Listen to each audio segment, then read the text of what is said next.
नमस्कार मित्रों, मैं अंकित पटेल स्वागत करता हूं आपके अपने YouTube channel new academy official में। आशा करते हैं कि आप लोग अच्छे होंगे और अपनी पेट की तैयारी बहुत अच्छे ढंग से कर रहे होंगे।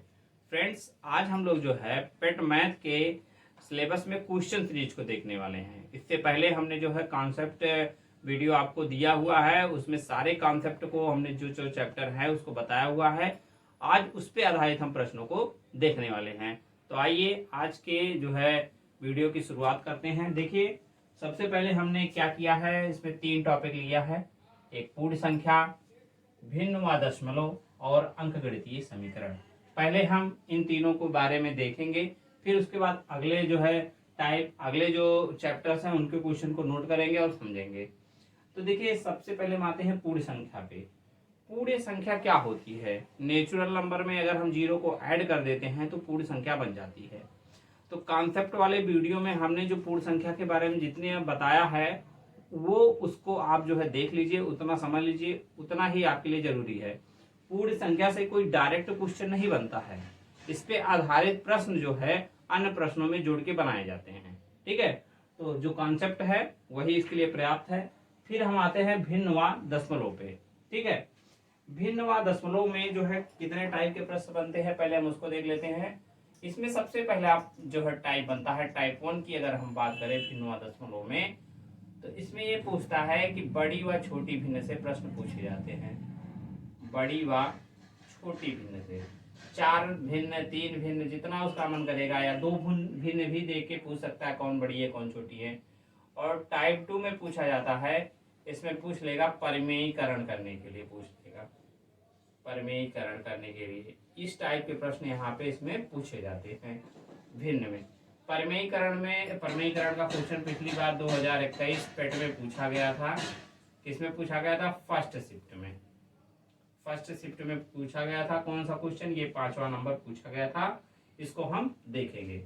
तो आप लोग समझ गए कि भिन्न में कौन कौन से टाइप प्रश्न पूछे जाते हैं। तो बड़ी व छोटी भिन्न में हम देखते हैं, इसमें भी 3 या 4 टाइप का प्रश्न बनता है। पहला हमने बताया भी था कॉन्सेप्ट में कि जब जो है, आइए हम पहले प्रश्न को लेते हैं और उसको समझते हुए चलते हैं। देखिए, अब टाइप 1 सबसे पहले हम समझेंगे। देखिए, टाइप 1 में हमने लिया है पहला क्वेश्चन। इसमें ये आपका क्वेश्चन है जिसमें पूछा है 5/13, 7/13, 9/13 और 11/13 में सबसे बड़ी भिन्न कौन है। हमने आपको बताया था कि जब हर समान हो, जब हर एक समान हो, तो जिसका अंश बड़ा होता है वह भिन्न सबसे बड़ी होती है। तो 11 यहाँ सबसे बड़ा है, तो सबसे बड़ी भिन्न क्या हो गई? 11/13। और सबसे छोटी भिन्न कौन हो जाएगी? 5/13। तो ये हो गया पहले प्रश्न का उत्तर। आपको कुछ नहीं करना है, अगर आपको पता है तो आप आराम से कर लेंगे। अब आइए दूसरे प्रश्न पे हम आते हैं। दूसरे प्रश्न पे है 11/25, 11/27, 11/13 और 11/19। हमने इसी में दूसरा कॉन्सेप्ट बताया हुआ था, अगर अंश बराबर हो जाए, सारे का अंश अगर बराबर हो जाए, तो जिस भिन्न का हर छोटा होगा वह सबसे बड़ी भिन्न होगी। ठीक है, और जिस भिन्न का हर सबसे बड़ा होगा वह भिन्न जो है सबसे छोटी होगी। जिस भिन्न का हर सबसे छोटा होगा वह भिन्न सबसे बड़ी होगी, और जिसका हर सबसे बड़ा होगा वह भिन्न सबसे छोटी होगी। तो सबसे बड़ी भिन्न कौन हो जाएगी? यहाँ पे देखिए, 11 सब में है और सबसे छोटा हर किसका है? 13 का। तो इसमें ये सबसे बड़ी हो जाएगी, बड़ी वाली। और सबसे छोटी भिन्न कौन हो जाएगी? यह वाली होगी, 27 वाली होगी। सॉरी, 25 वाला, 25 से बड़ा 27 है, तो ये हो जाएगा सबसे छोटा। आई होप आप लोग कॉन्सेप्ट अगर वाला वीडियो देखे होंगे अच्छे से समझ पा रहे होंगे। तीसरे में आते हैं। तीसरे में देखिए, तीसरा क्या है, लिख लेते हैं इसको। 7/12, 11/16, 12/17 और 13/18 में सबसे बड़ी व सबसे छोटी भिन्न पूछा हुआ है। देखिए, इसमें हमने देखिए, अगर इसको हम देखें तो सारे में अंतर बराबर है, अंश और हर का अंतर बराबर है। यहाँ 5 का, यहाँ 5 का, यहाँ 5 का और यहाँ 5 का अंतर बराबर है। इसको भी हमने बताया था कि अगर अंतर बराबर हो तो जिस भिन्न का अंश बड़ा होगा वह भिन्न सबसे बड़ी होगी। तो यहाँ पे 7, 11, 12 और 13 में सबसे बड़ा अंश किसका है? तो 13/18 का सबसे बड़ा अंश है। तो बड़ी भिन्न ये हो गई, और छोटी जिसका अंश सबसे छोटा होगा तो छोटी होगी 7/12। ठीक है, ये सबसे छोटी हो जाएगी। तो ये तीनों जो है कॉन्सेप्ट पे आधारित एक एक प्रश्न हमने आपको करा दिया है, उसको आप लोग सीख गए होंगे। अब एक टाइप ऐसा आता है कि ना, जैसे मान लीजिए कोई भी ना ऐसा पूछ लिया ना जिसमें हर बराबर है, ना अंश बराबर है, ना सारे का अंतर बराबर है, तब क्या करेंगे? तो उस कंडीशन में अपना एक फार्मूला याद रखिए, उस जो भी न दिया हुआ है उनका जो है एलसीएम निकाल के देख लीजिए कि अंश किसका बड़ा आ रहा है, वो सबसे बड़ी भिन्न होगी। ठीक है, देखते हैं। जैसे इसमें 2/5, 7/11 और 10/13 में पूछ लिया है सबसे बड़ी व सबसे छोटी भिन्न बताइए। तीसरा नंबर हो गया, चौथा भी हो गया। जो है अभी 3 इसमें एक क्वेश्चन परिमेयीकरण वाला बचा है, इसके बाद सरलीकरण हम देखेंगे। देखिए इसमें जब देख रहे हैं, इसमें 3 का अंतर है, इसमें 4 का अंतर, इसमें 3 का अंतर है, और ना इसमें अंश बराबर है ना हर बराबर है, कुछ नहीं बराबर है। तो ऐसे कंडीशन में आप क्या करेंगे, इसका एलसीएम ले लीजिए। 5 गुणे 11 गुणे 13 इसका एलसीएम हो जाएगा। इसको करने की जरूरत नहीं है, अगर चाहे तो आप कर भी सकते हैं मल्टीपल करके, नहीं भी करेंगे तब भी दिक्कत नहीं है। देखिए 5 से जाएगा तो 5 से डिवाइड हो जाएगा, बचेगा 11 और 13। ठीक है, 11 और 13 बचेगा, तो 13 दूना 26 हो जाएगा इसमें। 26 गुणे आप 11 कर लीजिए, आप अपने हिसाब से करिएगा, आएगा उतना ही। 11 छक्का 66 और 11 दूना 22, 6 28, 286 आ जाएगा। कितना आएगा? 286 कामा। फिर 11 यहाँ खत्म हो जाएगा, 13 पचे 65 होगा। 65 गुणे 7 करिए आप, तो 7 पचे 35, 7 छक 42, 3 45, 455 हो गया ये। आगे बढ़िए, 13 कट जाएगा तो 11 पचे 55, 10 में 550, ये हो गया। तो यहाँ पे अब देखिए, अब इसका हर हमने कर दिया बराबर, और जो सबसे बड़ी भिन्न है जिसका अंश सबसे बड़ा आएगा ये 5/50, इसका सबसे छोटा कौन है? 286। तो सबसे बड़ी भिन्न, बड़ी वाली कौन सी हो जाएगी? बड़ी भिन्न हो जाएगी आपका 10/13, और छोटी कौन सी हो जाएगी? छोटी हो जाएगी आपका 2/5। ठीक है, अगर इसी प्रश्न में पूछता, आप जान लीजिए आरोही और अवरोही क्रम में कभी कभी सजाने को देता है, तो जान लीजिए आरोही, आरोही मतलब होता है बढ़ते हुए क्रम, अर्थात बढ़ते हुए क्रम का मतलब जो सबसे छोटा, फिर उससे बड़ा, उससे बड़ा, उससे बड़ा। और अवरोही मतलब होता है घटते क्रम। अवरोही में क्या होगा? सबसे बड़ा, फिर उससे छोटा, फिर उससे छोटा, और लास्ट में सबसे छोटा, ये होता है अवरोही क्रम। ये प्रश्न भी पूछा जाता है सजाने के लिए, अवरोही और अवरोही क्रम। तो ये हो गया जो भिन्न से बड़ा छोटा या सबसे बड़ी और छोटी भिन्न आरोही अवरोही क्रम पूछा जाता है, ये हो गया आपका।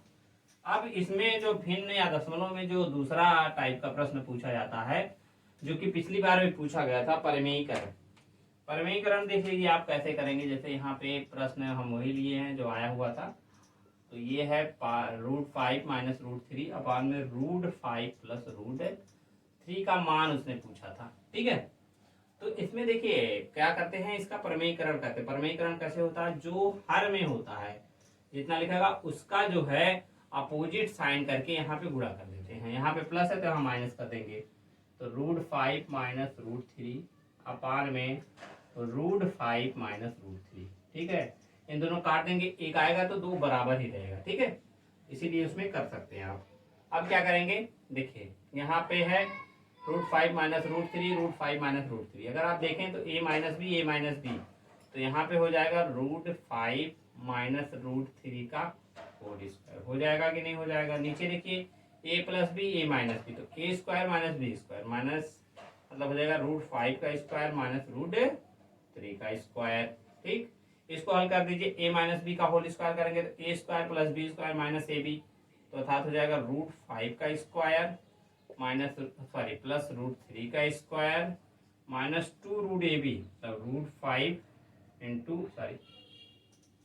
√5 इंटू √3 अपान में नीचे क्या आएगा? a square minus B square, मतलब √5 का स्क्वायर माइनस बी स्क्वायर का मतलब हो जाएगा √5 a plus B, a minus B, A square minus B square, तो √5 का जो स्क्वायर करेंगे तो 5 हो जाएगा, √3 का करेंगे तो 3 हो जाएगा। ऊपर वाले को हल कर दीजिए, √5 का स्क्वायर 5 हो जाएगा, √3 का स्क्वायर 3 हो जाएगा, और माइनस हो जाएगा 2√15, ये 5×3 15 हो जाएगा। ठीक है, अपान में 5 में से 3 गए 2 हो जाएगा। तो ऊपर क्या बच गया, बच गया 8 माइनस 2√15 अपान में 2। इसको जब सॉल्व करेंगे आप 2 कॉमन लेंगे उसमें से, तो बचेगा 4 माइनस √15 अपान में 2, और यहाँ पे 2 हमने कॉमन लिया है, 2 से 2 कट जाएगा, आंसर आपका आ जाएगा 4 माइनस √15, ये होगा आपका आंसर। तो इस टाइप के प्रश्न भी इसमें पूछे जाते हैं। ठीक है, तो ये हो गया आपका जो है भिन्न व दशमलव पर आधारित प्रश्न, जो कि बहुत ही इंपॉर्टेंट थे। आप लोग इस पे जो भी जो है आपको इस चैप्टर में मिले, आप उसको प्रैक्टिस करिए, और जो कॉन्सेप्ट वाला है उसको ध्यान में रखिए, आपका कोई प्रश्न गलत नहीं होगा, और प्रश्नों में आप अच्छे से इसको कर पाएंगे। अब आइए देखते हैं अंकगणितीय समीकरण। अंकगणितीय समीकरण में हमने जो है आपको बताया था वी बॉड मास का नियम, उसको मत भूलिएगा, कोई भी प्रश्न आपका गलत नहीं होगा। ठीक है, तो आइए प्रश्नों को पहला वाला देखते हैं, क्या है। 1/5 भागे 1/1/5 का 1/5, ठीक है, अपान में 1/5 का 1/5 भागे 1/5, ये प्रश्न आपका दिया। तो देखिए सबसे पहले इसमें देखिए कौन सा साइन हमको करेंगे। देखिए V से आता है वर्नकुलर, मतलब जो होता है बार वाला, फिर आएगा ब्रैकेट, फिर ऑफ मतलब का, फिर डिवाइडेशन। तो आप देखेंगे का वाले को पहले हमें सॉल्व करना है, फिर डिवाइड को, फिर मल्टीपल करना, फिर ऐड करना, फिर घटाना है। तो सबसे पहले इसमें देख रहे हैं कहीं पे इसमें बार वाला नहीं है, ना ही ब्रैकेट है कहीं पे। ठीक है, तब आता है ऑफ मतलब का वाला, जो सबसे पहले का वाला सॉल्व करना है। तो 1/5 भागे 1/5, का मतलब गुणा होता है, गुणे 1/5। ठीक, ये है अपान में का वाला सबसे पहले 1/5 गुणे 1/5, ठीक है, भागे 1/5, ये हो गया। देखिए सबसे पहले का वाले को सॉल्व करना, मतलब इतना सबसे पहले सॉल्व कर लेना है। तो जब बराबर हो जाएगा, ये हो जाएगा 1/5, ये हो जाएगा, भागे ही रहने दीजिए इसको, ये दोनों पहले मल्टीपल हो जाएगा, 1/25 हो जाएगा। समझ रहे हैं, क्योंकि पहले का वाला सॉल्व करना है, उसके बाद क्या करना है, इसमें का वाला पहले इसको सॉल्व कर लेना है। तो आ गया 1/25 भागे हो जाएगा ये 1/5। अब इसको हल करिए तो आपका क्या आ जाएगा, इसके बाद यहाँ पे आ जाते हैं हम, यहाँ पे देखेंगे 1/5 जब गुणा करेंगे तो 25 ऊपर हो जाएगा कि नहीं हो जाएगा, बदल जाता है जब भाग से गुणा में कन्वर्ट करते हैं तो वो भिन्न पलट जाती है और साइन भी बदलता है। गुणे 1/5, इसको जब गुणा करेंगे तो 5 ऊपर हो जाएगा। ठीक है, तो इसको हल करेंगे तो 5 × 5 = 25, 5 हो जाएगा ये। तो यहाँ ऊपर क्या बच गया, 5। ठीक है, नीचे देखिए 5 × 5 = 25, 1/5 यहाँ बच गया। अब जब ये पलट ऊपर जाएगा तो पलट जाएगा, तो यहाँ 7 हो जाएगा, 5 गुणे 5/1, ये आ जाएगा आंसर आपका 25। ठीक है, का वाले में इतना ध्यान रखें, पहले का वालों को हल कर लेंगे, या का वाले में समझिए कि यहाँ पे एक वो हो जाता है, ब्रैकेट बन जाएगा, और ये यहाँ पे ये अलग ब्रैकेट बन जाएगा। ठीक है, तब ये ऐसा हो जाता है, का वाले में ये चीज ध्यान रखनी है। ठीक है, आइए अगले प्रश्न पे चलते हैं, जो कि पिछली बार पूछा गया था पेट में ही आपका, हमने बताया भी था कि महत्वपूर्ण ये जो है आपके कुछ मैं फार्मूला आपको बता रहा हूँ, उसको ध्यान में रखिएगा। तो उसी फार्मूले पे आधारित ये प्रश्न पूछा गया है। 885 का होल क्यूब प्लस 115 का होल क्यूब अपान में 885, ये लास्ट प्रश्न है। इसके बाद हम लोग क्या करेंगे कि जो आने वाले अगले वाले जो चैप्टर है उनके प्रश्न को नोट करेंगे, फिर आपको उसको बता देंगे, फिर इस प्रकार से आपका ये जो प्रैक्टिस सीरीज है वो भी समाप्त हो जाएगा। ठीक है, तो ये है गया आपका प्रश्न, हमने नोट कर लिया। इसको आप देख के एक चीज समझ पा रहे होंगे कि a³ + b³ अपान में है a square plus B square minus A B.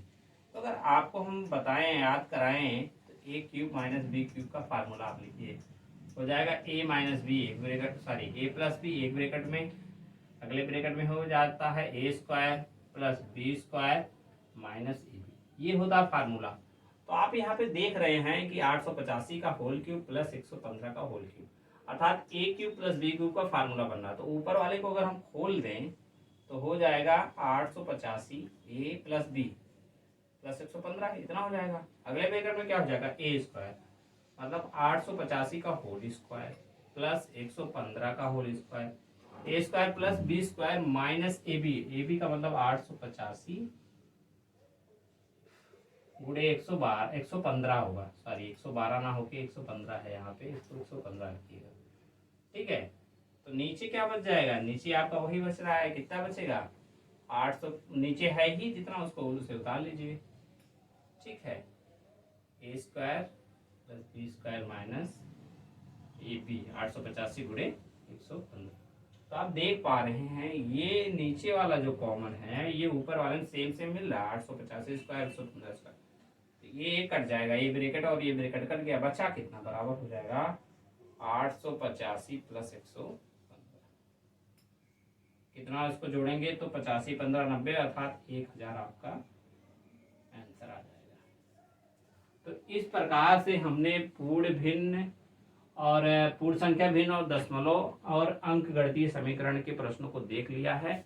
इसके आगे बचा है वर्ग, वर्गमूल, घात, घातांक और औसत के प्रश्नों को हम पहले नोट कर लेते हैं, फिर उसको देखते हैं। तो हम प्रश्नों को नोट कर लेते हैं। तो हमने जो है अब उसके बाद जो हमारा टॉपिक है वर्ग, वर्गमूल, घात, घातांक, औसत और प्रतिशत, इतने टॉपिक हमारे बचे हुए हैं। तो इसमें इस समय हम लोगों ने जो है वर्गमूल और वर्ग, घात और घातांक के प्रश्नों को नोट किया, जो बहुत ही इम्पोर्टेंट है, जिनको आपको जानना जरूरी है, और उसमें हम आपका कॉन्सेप्ट बिल्डअप करने की कोशिश करेंगे। उसके बाद औसत और प्रतिशत को हम लोग देखेंगे। तो आइए देखते हैं, हम पहले प्रश्न से अपना शुरुआत करते हैं। पहला प्रश्न है 34 व 42 का वर्ग ज्ञात करें।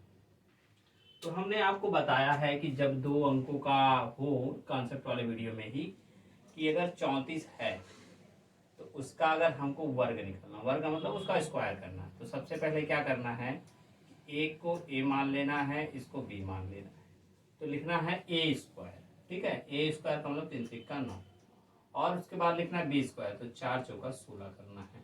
इसके बाद करना है 2ab, और 2ab को एक अंक छोड़कर लिखना, मतलब यहाँ पे नहीं लिखना, जितना भी आए इधर लिखना है। तो यहाँ पे अगर आप 2ab निकालेंगे तो 3 ए बराबर 2 सॉरी ए बराबर 3 है, बी बराबर 4 है, तो 2ab कितना हो जाएगा, 4 3 12 दूना 24, तो यहाँ आपको 24 लिख देना है। 6 हो जाएगा, 4 1 5 हो जाएगा, और 9 2 11 हो जाएगा।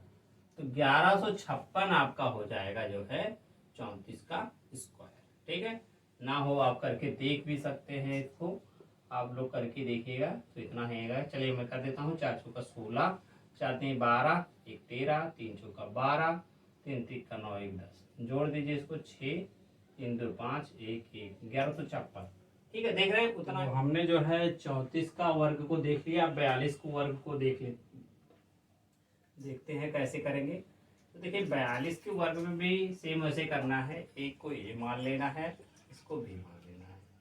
तो क्या करते हैं, ए स्क्वायर, तो 4 चौका 16, और हमेशा ध्यान रखना है कि बी का जब स्क्वायर करना है, अगर वो सिंगल डिजिट में आ रहा है तो उसको हमेशा 0 बढ़ा के 0 लगा के 2 डिजिट में करना। जैसे 2 का जब करेंगे तो 4 आएगा, 4 आएगा तो सिंगल डिजिट में आ रहा है ना 4, यहाँ पे एक 0 हम बढ़ा देंगे। इसके बाद क्या करते हैं, 2ab हम लेते थे, 4 दूना 8 दूना 16, और एक अंक छोड़ के लिखते थे, उसको काट दीजिए, यहाँ पे 16 लिख दीजिए। तो इसको जोड़ दीजिए, 4 6 6 1 7 1, तो 1764 आपका हो जाएगा 42 का वर्ग। तो ये हो गया आपका वर्ग करना। अगर ये मान लीजिए 3 डिजिट में होता तो कैसे करते, मान लीजिए आपको निकालना है, सबसे पहले समझिए 200 मान लीजिए 205 है, 205 नहीं, मान लीजिए 206 का आपका वर्ग पूछ लिया, करेंगे तो ज़्यादा टाइम लगेगा।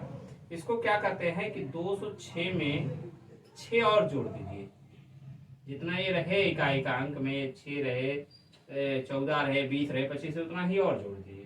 तो कितना हो जाएगा? 212 हो जाएगा। इसके बाद क्या करना है कि जो 212 आया इसमें 200 का ही गुणा होगा। 312 है तो 300 का गुणा होगा, 412 है तो 400 का गुणा होगा। इसके बाद जो ये 6 है उसका स्क्वायर इसमें जोड़ देना है, जो आए वही आंसर हो जाएगा। करिए, 0 0 हो जाएगा यहाँ पे, 2 दूना 4, 2 1 का नाम 2, 2 दूना 4, 424 प्लस 36 आ जाएगा इसमें। इसको जोड़ेंगे 424 ये और 36 ये इसका आपका वर्ग हो जाएगा। इस हिसाब से आप आसानी से दो संख्याओं का और 3 संख्याओं का आप जो है कर सकते हैं। ठीक है, अब जो है आते हैं हम वर्गमूल पे। ठीक है, वर्गमूल पे आते हैं। तो वर्गमूल पे जो आधारित प्रश्न है आपका, क्या हमने ले रखा एग्जांपल में 1296 का वर्गमूल निकालना। वर्गमूल निकालने के लिए सबसे पहले जो लास्ट के 2 डिजिट लेते हैं उन पे टारगेट करेंगे और देखेंगे उन दोनों डिजिट में सब इकाई का अंक क्या है। तो आप यहाँ पे देख पा रहे हैं इकाई का अंक क्या है? 6। 6 किन किन संख्याओं का वर्ग में इकाई का अंक हो सकता है? तो एक 4 है और एक 6 स्वयं है। ठीक है, अभी दोनों की पॉसिबिलिटी लेके आप चलिए। इसके बाद जो लास्ट के 2 डिजिट हैं उसको देखेंगे, या 2 है 3 है जितना भी हो, देखेंगे कि ये किस संख्या के वर्ग के आसपास में है। ये जो बची हुई संख्याएं हैं, तो आप देखेंगे 12 है तो ये किसके है? 1 का करेंगे तो 1 होगा, 2 का वर्ग करेंगे 4 होगा, 3 का करेंगे 9 होगा, 4 का करेंगे तो 16 हो जाएगा। एक चीज ध्यान रखना है कि ज्यादा बड़ी संख्या का वर्ग ना हो, उससे छोटा ही रहे। 12 से ज्यादा वो नहीं होना चाहिए। 4 का इसीलिए हम नहीं ले सकते, अगर 16 लेंगे तो वो बड़ा हो जाएगा। तो यहाँ पे हम 3 ले लेंगे। ठीक है, 3 का ये होगा। अब ये कैसे डिसाइड करें? फिर यहाँ 3 लिख लेंगे। अब ये कैसे डिसाइड करेंगे कि ये 34 का वर्ग है कि 36 का? 2 पॉसिबिलिटी हमारे पास आ गई है। उसके लिए क्या करेंगे? एक अंक बढ़ा के +1 यहाँ पे ऐड करके उसका गुणा करेंगे, तो ये आएगा 4 4 12। फिर जो यहाँ पे आएगा इस संख्या के, इससे 12 से उसका जो है कंपेयर करेंगे। अगर ये संख्या इसके बराबर है, ठीक, या इससे छोटा है दी गई संख्या से, जो इसमें 12 बचा है उसमें अगर ये गुणा करने में जो संख्या आएगा इसके बराबर है या छोटा है तो बड़ी वाली संख्या लेंगे। जैसे 12 आया तब भी बड़े लेंगे। अगर यहाँ पे 11 आता मान लो, या जो है 10 आता, मान लो 10 आता, तब भी 10 ये 12 से छोटा था तब भी बड़ी संख्या लेते हैं। अगर ये संख्या संयोग बस जो है 12 की बजाय मान लीजिए 15 आ जाता, तब 34 इसका वर्ग होगा। ठीक है, तो इस चीज को आप लोग ध्यान रखेंगे। चलिए, अब हम आते हैं क्वेश्चन नंबर 3। ये जो है डायरेक्टली बहुत कम परीक्षाओं में देखने को मिलता है कि 34 का वर्ग पूछ ले, इसका वर्गमूल पूछ ले, लेकिन पूछा गया है, SSSC में ही पूछा गया है, इसलिए हमने उसको बता दिया। उसका जो उपयोग है इस प्रकार के प्रश्नों में पूछा जाएगा आपका। तो तीसरा देखते हैं हम, 1/27/169 का है कितना? वर्ग है, वर्गमूल है ये, बराबर 1 + x/13 में x का मान पूछा है। ठीक है, तो कैसे करेंगे इसको? देखिए, इसका सबसे पहले इसको हल कर लीजिए पूरे को। तो अंडर रूट आप करेंगे 1 + 27/169 बराबर हो जाएगा 1 + x/13। ये है, यहाँ पे आप 1 करेंगे, 169 इसका वो आएगा एलसीएम। इसको जोड़ेंगे तो 169 + 27 आ जाएगा। ठीक है, बराबर हो जाएगा 1 + x/13। जब इसको आप जोड़ेंगे 169 और उसको, तो आएगा 196 अपान में 169 आएगा। ठीक है, ये हल करने पे आएगा बराबर 1 + x/13। आप इसको अगर देख पा रहे हो, अगर आपको 25 तक का वर्ग याद है तो ये 14 का वर्ग है, ये 13 का वर्ग है। इसीलिए मैं बोलता हूँ कि वर्ग आप याद रखें तो आपका काम आसानी से हो जाएगा। 14/13 बराबर 1 + x/13। ठीक है, आप अगर इसको तोड़ दें तो 13 का नाम 13, 1 14/13 बराबर 1 + x/13। इसको अगर आप हल करें तो अगर इसको हल करेंगे तो आएगा आपका 1 प्लस एक्स अपान में 13, ठीक है, बराबर आपका हो जाएगा 1 सही 1/13। इसको अगर हम प्लस में भी लिख सकते हैं तो 13 एक 14/13 हो जाएगा, 14/13, ठीक है। नहीं तो रुकिए, इसको एक इससे भी कर सकते हैं आप, नहीं तो इसको आप ऐसे भी कर सकते हैं। कैसे? देखिए 14/13 हो गया, इसको आप सॉल्व करिए तो हो जाएगा यहाँ पे आपका 14/13 बराबर 13 प्लस एक्स अपान में 13।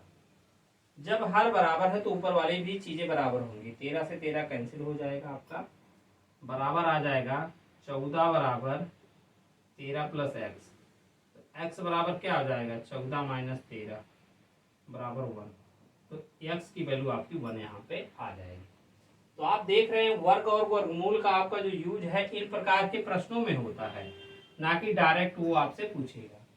तो क्वेश्चन नंबर 3 की कॉन्सेप्ट को आप समझ गए कि आपका वर्ग और वर्गमूल का यूज आपसे कैसे करवाएगा और जानना आपको क्यों जरूरी है। इस प्रकार के प्रश्नों को आपको हल करने के लिए इसको जानना जरूरी है। अब आते हैं हम अगले बिंदु पे बढ़ते हैं, जो कि है घात और घातांक। तो पहला प्रश्न उसमें है, देखते हैं, 6 की पावर 6 की पावर 7 गुणे 6 की पावर 3 की पावर आ गया 5 भागे 6 की पावर 3 बराबर 216 की पावर एक्स। इसमें एक्स की मान पूछा है। चलिए, आपको याद हो कि ए की पावर एम इंटू ए की पावर एन बराबर ए की पावर एम इंटू एन, अर्थात गुणा हो जाता, 6 सते 42, 6 सते 42 हो जाएगा, गुणे 6 की पावर आ जाएगा 15 भागे 6 की पावर 3 बराबर 216। 216 का अगर हम इसको 6 की पावर में तोड़े तो 6 की पावर 3 होता, 216 इंटू हो जाएगा एक्स। ऐसा हम इसलिए कर रहे हैं क्योंकि दोनों का जो आधार है वो बराबर होना चाहिए। फिर ये हो जाएगा, देखिए, ए की पावर एम इंटू ए की पावर एन भागे ए की पावर एन बराबर, जो अगर गुणा होती है उसमें घाते जुड़ती है, जब भाग होता है तो घाते घटती। तो यहाँ 6 की पावर 42 प्लस 15 माइनस 3 ही हो जाएगा, बराबर 6 की पावर 3x हो जाएगा। ये 42 15 आप जोड़ेंगे, 42 10 52 5 57 में से 3 घट जाएगा, 54 आएगा टोटल। 6 की पावर 54 बराबर 6 की पावर 3x। जब बेस बराबर हो तो घाते भी बराबर होती हैं, इसको ध्यान रखिएगा। 54 बराबर 3x हो जाएगा, तो x बराबर आपका आ जाएगा 54/3 बराबर 18। तो x की वैल्यू कितना आ गई? 18। ठीक है, देख रहे हैं आप कि जो कॉन्सेप्ट था उसके अलावा आपको कुछ भी इसमें हमने एक्स्ट्रा नहीं बताया है, बस उसी का यूज किया है। तो आप कॉन्सेप्ट और अगर वीडियो नहीं देखे हैं तो आप जो है इसमें हम आपको लिंक दे देंगे, आप उसको जरूर देख लीजिएगा, तब आपको ये सब जो है बहुत आसान लगेगा। अब आते हैं लास्ट अपने क्वेश्चन पे, फिर उसके बाद हम औसत के प्रश्नों को देखेंगे और फिर प्रतिशत के प्रश्नों को देखने का प्रयास करेंगे, ठीक है। और जो है फिर आपका जो है अच्छे से तैयार हो जाएगा। चलिए देखते हैं, ये 4 की पावर एक्स माइनस 4 की पावर एक्स माइनस 1 बराबर 24। तो इसका मान पूछा है 2 की पावर एक्स का मान पूछा है, ठीक है। देखिए, अगर इसमें हम देखें कुछ कॉमन हो पाएगा क्या? इसमें आप देखेंगे तो 4 की पावर एक्स माइनस 1 अगर हम कॉमन लें यहाँ पे, ठीक है, तो अगर यहाँ पे हम कॉमन ले सकते हैं, ठीक है। तो यहाँ पे अगर इसको हम लिखें ऐसे, देखिए एक बार पहले इसको समझिए कैसे कॉमन ले पाएंगे। अच्छा ये बताइए कि 4 की पावर एक्स को हम ऐसे नहीं लिख सकते हैं, 4 की पावर एक्स माइनस 1 इंटू 4 की पावर 1, बताइए लिख सकते हैं कैसे? देखिए, इसको हमने ऐसे लिखा, तो अगर ए की पावर एम इंटू ए की पावर एन करें तो एक्स पावर माइनस 1, ये गुणा में है तो प्लस 1 जुड़ जाएगा और ये कट जाएगा। तो देखिए क्या वही नहीं आ रहा है, 4 की पावर एक्स बराबर 4 की पावर एक्स आ रहा, वही चीज ना। इसका मतलब हम 4 की पावर एक्स को एक्स माइनस 1 इंटू 4 की पावर 1 लिख सकते हैं।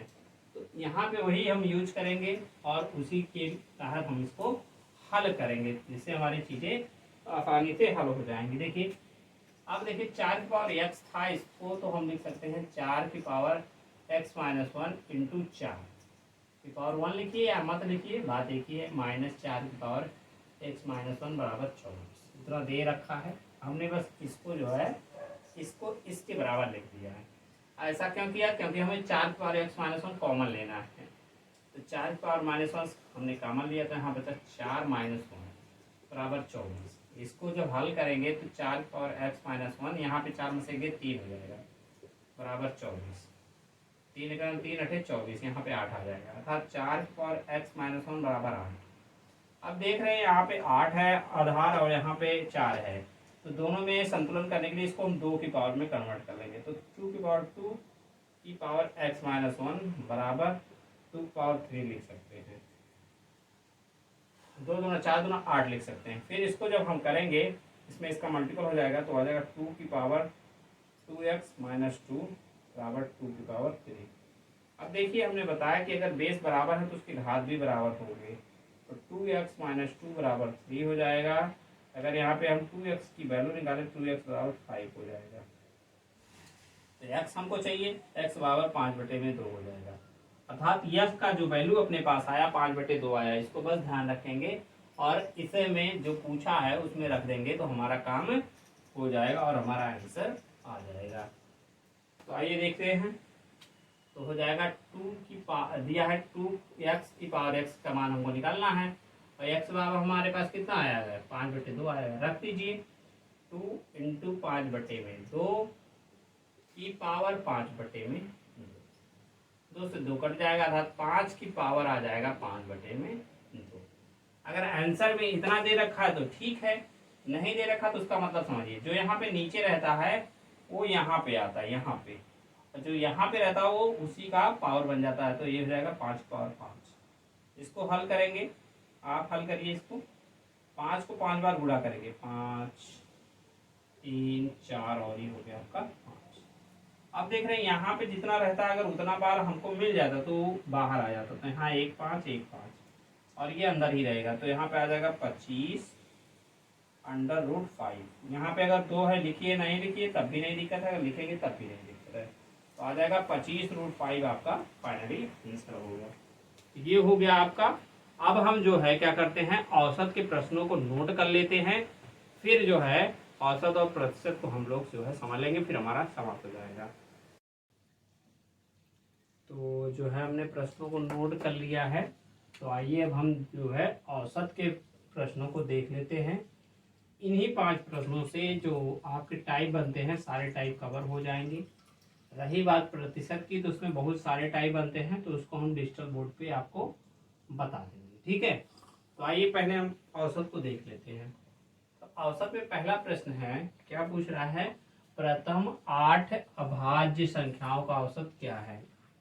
आपने देखा होगा जब हमने कॉन्सेप्ट वीडियो आपको बताया तो उसमें हमने अभाज्य संख्याएं भी आपको नोट करवाई थी, इसीलिए हमने नोट करवाया हुआ है कि आपको अभाज्य संख्याएं पता होनी चाहिए। अगर नहीं तो इस प्रश्न को आप नहीं बना पाएंगे, प्रथम 8 अभाज्य संख्याएं कौन सी हैं। तो अभाज्य संख्याओं को हम नोट कर लेते हैं। जैसा कि आप जानते हैं कि औसत बराबर क्या होता है, औसत बराबर पदों का योग अपान में पदों की संख्या। तो इसको ध्यान रखेंगे, यही बेसिक कॉन्सेप्ट है। अगर आप इतना भी जानेंगे औसत में, फिर भी सारे प्रश्नों को आप बना सकते हैं। देखिए चलिए बताते हैं। 8 अभाज्य संख्याएं कौन सी है, पहला है 2, फिर आपका आएगा 5, नहीं 2 के बाद 3 भी तो है, 2 है, 3 है, 5 है, 7 है, 11 है, 13 है। उसके बाद कौन सा आएगा, 13 के बाद आपका 17 हो जाएगा, 17 के बाद आपके 19 हो जाएगा, 19 के बाद आपका 20 है नहीं, 21 नहीं है, 22 भी नहीं है, आज आपकी हो जाएगा 23 हो जाएगा। कितने हो गए गिन लीजिए, 1 2 3 4 5 6 7 8, 8 तो आपके 19 तक ही होगी। तो 19 तक आपके हो गए, 2 2 4 2 6 2 8, तो ये हो गए आपके। आप पूछा औसत, औसत का मतलब पदों का योग अपान में पदों की संख्या, तो इन्हीं को जोड़ दीजिए, 2 + 3 + 5 + 7 + 11 + 13 + 17 + 19 बटे में कितना कर देंगे आप, 8 कर देंगे क्योंकि पद 8 है। जोड़ लीजिए, 3 2 5 5 10 7 17, 17 10 27 1 28, 28 10 38 3 41, 41 10 51 7 58, 58 10 68, और 68 9 77। आई होप 77 हो रहा है। आप लोग जोड़ लीजिएगा जो भी आएगा, 77/8 कर देंगे, संभवतः सही होगा। तो 8 से काटेंगे तो 8 9 72, 8 8 9 72 हो जाएगा, आधा मत से ज़्यादा हो जाएगा। 8 9 72, 72 3 75 होगा, 72 5 77 होगा, 5 50 हो जाएगा। तो 50 हो जाएगा, 8 45, 8 6 48, 2 50, तो 8 2 16, 16 4, फिर 8 चौका 32, 9.624 करके समथिंग आएगा आपका। ठीक है, आप लोग इसको ऐसे करेंगे। मेन चीज इसमें ये है कि आपको आभार संख्या पता होनी चाहिए। ठीक है, इसका 9.624 आ रहा है। ठीक है, इतना ही आएगा। ठीक, अब देखते हैं दूसरे प्रश्न पे आते हैं। दूसरे प्रश्न पूछा है 5 के प्रथम 15, 5 के प्रथम, चाहे 15 लीजिए या 10 ही लीजिए, चलिए 15 लेते हैं। प्रथम 15 गुणजों का औसत क्या होगा? गुणज का मतलब होता है प्रथम 15 जो है 5 के गुणज, 5 जैसे गुणज का मतलब उसके उतना उसमें गुणा किया जाए, 5 का 1 से 2 से ऐसे ऐसे 15 तक किया जाए। तो अगर आप ऐसे करेंगे, मान लीजिए 5 की गुणज, 5 की गुणज 15 गुणज, 5 के 15 गुणज, तो आपको बहुत टाइम लग जाएगा कि 5 के करना, 5 फिर 10 15 20 ऐसे ऐसे लिखेंगे, जोड़ेंगे, बहुत टाइम लग जाएगा। तो इसके लिए आपको क्या करना चाहिए? सबसे पहले प्रथम हमने आपको जब बताया था कॉन्सेप्ट वाले में, तो हमने उसमें समांतर श्रेणी आपको बताई थी, इसीलिए बताई थी क्योंकि इसमें काम आता है। ठीक है, तो यहाँ पे पहला पद हो जाएगा, पहला पद आपका जो हो जाएगा वो हो जाएगा 5, और इसका 15वां पद, 15वां पद क्या होता है? 15वां पद हमने बताया है nवां पद बराबर a plus n-1 into D. ठीक है, a का वैल्यू यहाँ पे 5 हो जाएगा, प्लस n-1 इंटू डी। तो n मतलब 15वां पद, तो 15 हो जाएगा, 15 में से 1 गए 14 हो जाएगा। d का मतलब जो है डिफरेंस, तो 5 का गुणज है तो 5 का ही डिफरेंस होगा ना, 5 फिर 10 फिर 15, देख रहे हैं अंतर 5 का ही, तो यहाँ 5 कर दीजिए। तो 14 पंचे 70, 5 75, तो 15वां पद 75 हो जाएगा। 15वां पद 75 हो गया आपका। ठीक है, तो अगर हम इसका योग करना पड़ेगा, हमको सारे को जोड़ना पड़ेगा, तो हम जानते हैं योग बराबर क्या होता है? योग बराबर होता है, क्या होता है योग बराबर? n/2 ब्रैकेट में a प्लस n, जहाँ की a पहला पद है और n लास्ट पद है, n है पदों की संख्या, बराबर कितना हो जाएगा? 15/2। प्रथम पद और अंतिम पद, प्रथम पद 5 और अंतिम पद है आपका 75। ठीक है, ये हो गया। तो यहाँ पे आप इसको जब जोड़ेंगे 75 15 80 हो जाएगा, 80 को 2 से काटेंगे 40 हो जाएगा। तो योग हो जाएगा 15 गुणे 40 बराबर हो जाएगा 15 से 9 15 चौका 60। तो योग आ गया 600। और पद कितने हैं? और तो योग आ गया आपका, योग बराबर आ गया 600। औसत बराबर क्या होता है? औसत बराबर योग बटे में संख्या, पदों का योग अपान में पदों की संख्या। तो हम यहाँ योग ही लिख रहे हैं और संख्या लिख दे रहे हैं। आप पद यहाँ समझ लीजिए, पद योग अपान में पद संख्या।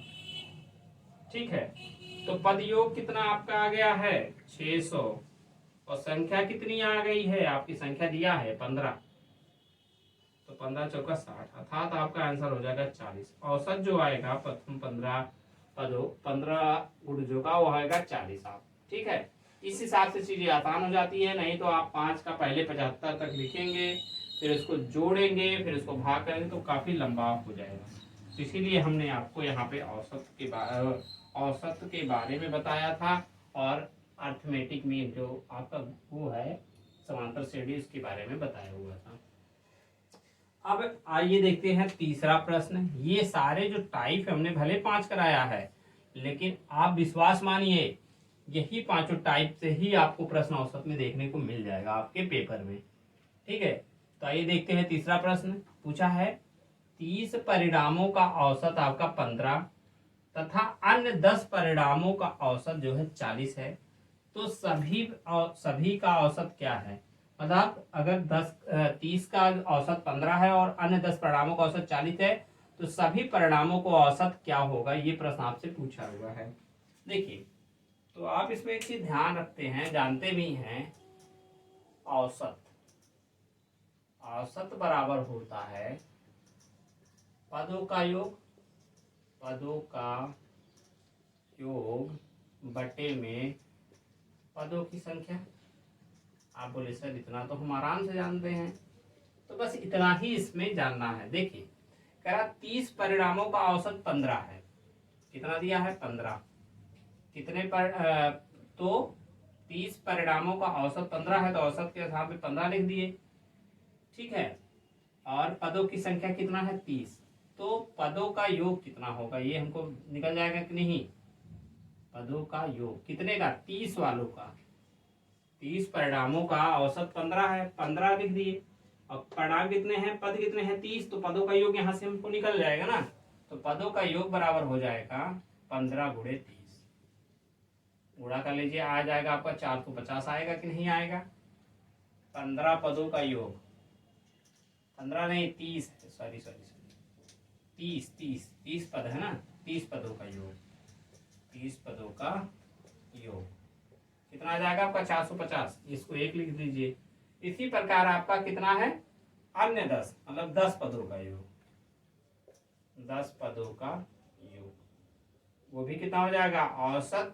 औसत उसका कितना दिया? 40 दिया है। और पद कितने हैं? पद हैं आपके 10 ही, तो 10 से गुणा हो जाएगा, आएगा 400। 2 हो गया, अर्थात 30 पदों का योग और 10 पदों का योग कितना हो गया? 400। अर्थात अगर हमें यहाँ माने 40 पदों का योग कितना हो जाएगा? पूरे 40 पदों का योग। तो आप बोलेंगे सर दोनों को जोड़ देंगे तो वही योग हो जाएगा। बिल्कुल वही हो जाएगा। 450 ये और 400 ये, कितना हो जाएगा? 850। तो 40 पदों का अगर योग 850 है, तो उसका औसत क्या होगा? तो आप बताएंगे सर औसत बराबर हमको पता है क्या होता है, पदों का योग बटे में पदों की संख्या। तो बस वही कर दीजिए, पदों का योग बटे में पदों की संख्या। तो पदों का योग तो आपको पता ही है, 40 पदों का योग कितना हो जाएगा?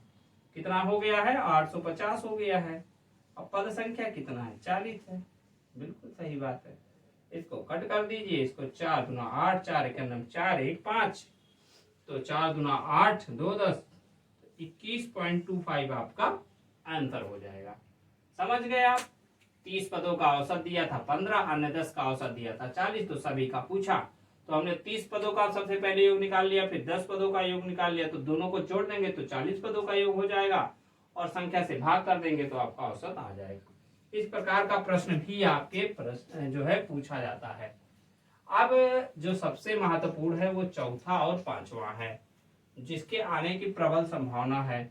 चौथा वाला प्रश्न जो है आपके पिछली बार परीक्षा में पूछा भी गया था, ठीक है। देख लेते क्या है। 13 परिणामों का औसत 68 है, पहले 7 का औसत 63 तथा अंतिम 7 का औसत 40 है, तो 7वां पद क्या है? देखिए, इसमें क्या हुआ है कि 13 टोटल परिणाम थे, तो उसमें क्या है, जैसे मान लीजिए यही है, ये पूरा जो है ए बी है, ठीक है, और इसको 2 पार्ट में उसने बांट दिया है। मान लो ऐसे, यहाँ से ए लेके 1 से 7 कर दिया है, और फिर यहाँ से भी 1 से 7 कर दिया है। क्या किया है, ये जो बीच वाला है उसको 2 बार जोड़ दिया, तभी तो 1 से 7 पीछे आ रहा है।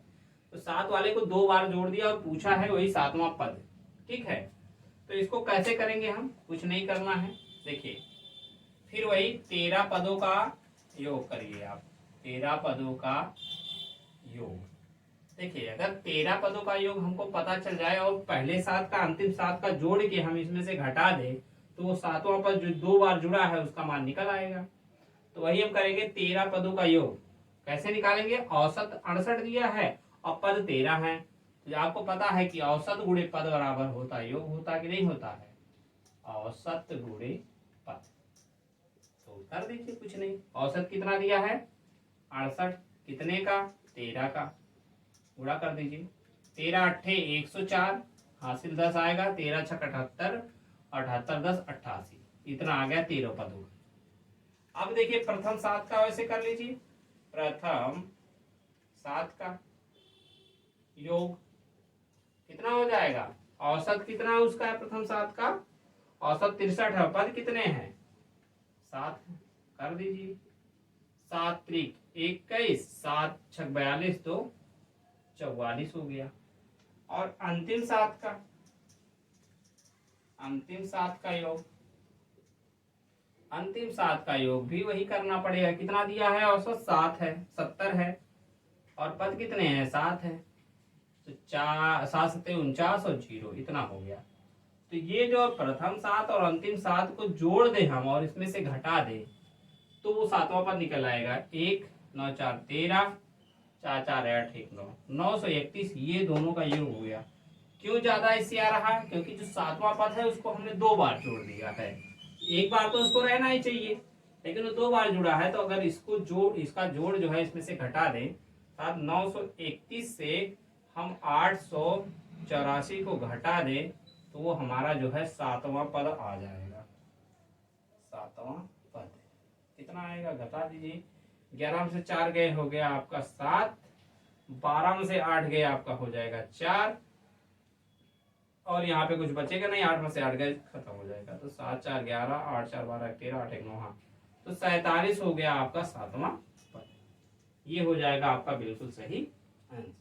ठीक है, ये वाला प्रश्न पिछली बार पूछा गया था।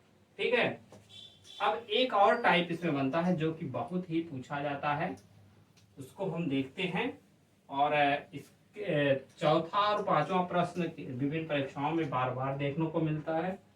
पांचवा प्रश्न क्या है, इसमें इस टाइप का पूछा जाता है कि दिया रहेगा कि कुछ लोगों का औसत इतना है, उसमें एक व्यक्ति शामिल हो जाते हैं तो औसत इतना हो जाता है, तो व्यक्ति का वजन कितना है या आयु कितनी है, एक निकल जाते हैं तो इतना हो जाता है।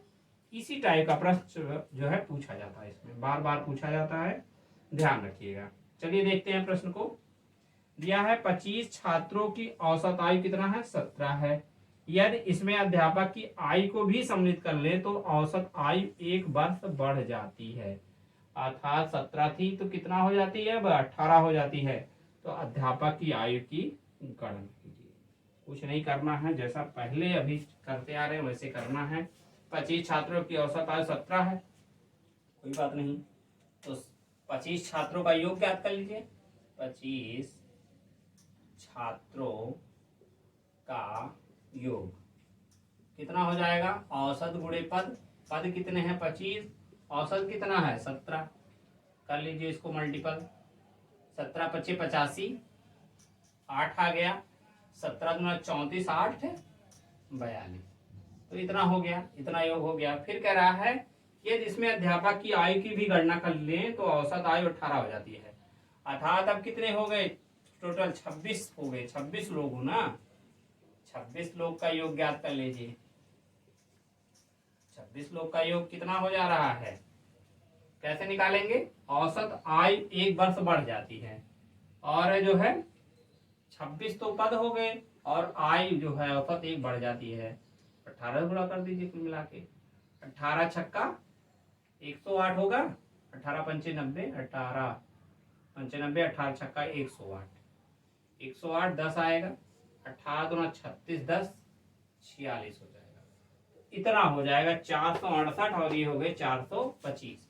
इसी में ये इसमें अध्यापक भी सम्मिलित है, इसमें अध्यापक नहीं सम्मिलित है, तो 468 से आपको 425 अगर घटा देंगे तो अध्यापक की आयु आराम से निकल आएगी। 8 में से 5 गए 3, 6 में से 2 गए 4, तो 43 साल का आपका अध्यापक है। इस प्रकार के प्रश्न आपको देखने को मिलते हैं। इसी में ये कह देगा, इसी प्रश्न को थोड़ा घुमाएगा, कहेगा एक विद्यालय में अध्यापक सहित 25 छात्रों की औसत आयु जो है 18 है, यदि जो है उसमें से एक अध्यापक को निकाल दिया जाए तो औसत आयु 17 हो जाती है, अध्यापक कितने साल का है। इसी प्रकार के प्रश्नों को घुमा घुमा के बार बार पूछा जाता है। तो ये आपके औसत से जो महत्वपूर्ण चीजें थी हमने आपको बता दिया है।